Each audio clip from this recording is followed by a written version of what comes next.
for sure guys, meron na namang mag-aasa video ko kung saan ko to nabili itong skirt ko. And itong skirt ko guys, nabili ko lang to dito sa TikTok shop. Pagdating talaga sa mga bottoms guys, medyo mapili talaga ako. Kasi guys, I'm 5'6" tall and isa talaga sa mga struggle ko kapag bumibili ako ng mga bottoms pagdating sa mga trousers, mga skirts, is medyo maiksi siya kasi nga matangkad ako. Pero itong skirt na to guys, isa to sa masasuggest ko sa mga tall girlies ko dyan. Kasi ito guys, sobrang ganda ng fit niya.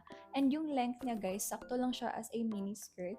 As in, hindi siya uncomfing suotin. Parang nasa 300 pesos lang to. Sobrang nagustuhan ko tong skirt na to kasi nga sobrang dami mo talagang pwedeng ibagay ng mga tops dito. And alam naman ako guys, kadalasan talaga sa mga nire-recommend ko dito sa account ko is mga tops. Kaya naman importante talaga makahanap ako ng skirt na babagay sa kahit anong klaseng top. Isa talaga tong skirt na to guys sa pinaka worth it na nabili ko dito sa TikTok shop. Kasi kita na naman guys, at anong klaseng top yung isusuot nyo dito. Linen tops, kahit mga polo tops, or di kaya mga t-shirt, bagay na bagay talaga siya. For size reference guys, yung waist ko is size 27 to 28.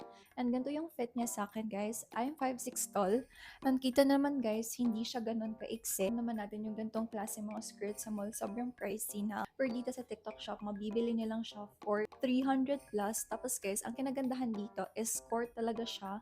Meron siyang pa-short dito sa ilalim. So, hindi ka talaga mako-conscious kapag susuotin nyo to sa labas. So, if naghahanap kayo ng skirt na bagay talaga sa kahit anong klaseng tops, make sure to check this out. Ilalagay ko yung link dito sa yellow basket.